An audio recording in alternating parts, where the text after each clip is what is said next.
Amerikanët sot zbarkuan në luginën e Preshevës. Ishte një vizitë historike. Dëgjojeni rrëfimin e Faton Bislimit, një prej emrave më të dalluar të lobit shqiptar në Amerikë, i cili shpjegon krejt mënyrën se si erdhi deri te kjo vizitë historike e delegacionit të kongresistëve amerikan. Momentum vërtet historik është vizita e delegacionit kongresional në luginë të Preshevës. Nuk ka se si të mos na kujtoj vizitën historike dhe emblematike të majit të vitit 1990 të delegacionit të parë kongresional në Kosovë, aso kohë të udhëhequr nga kongresistët Diogardi dhe Llantosh. Dhe pikrisht për luginën e Preshevës tani bën mbi 2 dekada angazhim, punë në vazhdimsi me shumë sfida e vështirësi,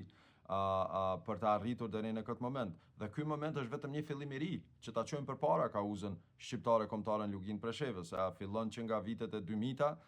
kur në Gjilan organizonim takime të shumta me zotin Joe Diogardi dhe zonjën Shirley Cloise nga Liga Qytetare Shqiptare Amerikane dhe përfaqësues tjerë të Shtetit të Amerikës me spektrin politik të luginës së Preshevës, spektrin politik shqiptar. Mandej vazhdua me angazhime intensive në Kongresin e Shteteve Bashkuara, duke bërë vizita të panumërta të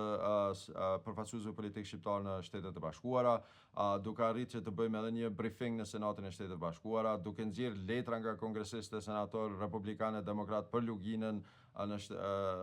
luginën dhe çështjen kombëtare shqiptare në luginë Preshevës, rezolutën që kongresmeni Self e prezantoi para pak javë dhe tani më edhe vizitën historike që ndodhi sot në luginë, e cila vjen si rezultat i bashkëpunimit tonë të ngushtë dhe kontributit të jashtëzakonshëm për cilin i falenderoj nga zemra bashkëkombasit tonë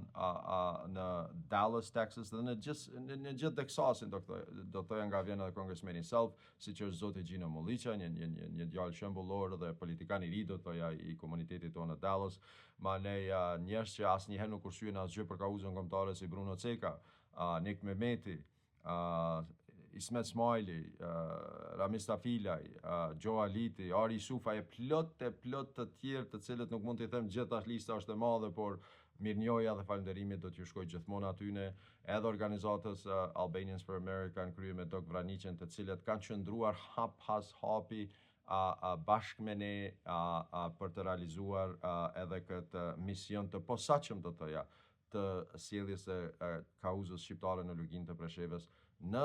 tavolinën e politikë bërëse jashtme të Shteteve të Bashkuara. Sa herë që shqiptarët kanë qenë krah me Shtetet e Bashkuara të Amerikës, kanë fituar. Edhe shqiptarët e luginës, edhe kauza jonë kombëtare në luginë Preshevës, gjithsesi do të fitoj sa herë që të jemi krah për krah me Shtetet e Bashkuara të Amerikës. Dhe kongresmeni Self dhe kolegu i tij demokrat nga Komiteti për Punë të Jashtme sot e vërtetuan që Shtetet e Bashkuara të Amerikës janë krah me ne dhe do të jenë krah me ne në vazhdimsi deri në realizimin e plotë të drejtave të shqiptarëve në luginë të Preshevës. Ky është angazhimi im, misioni im, i cilën po them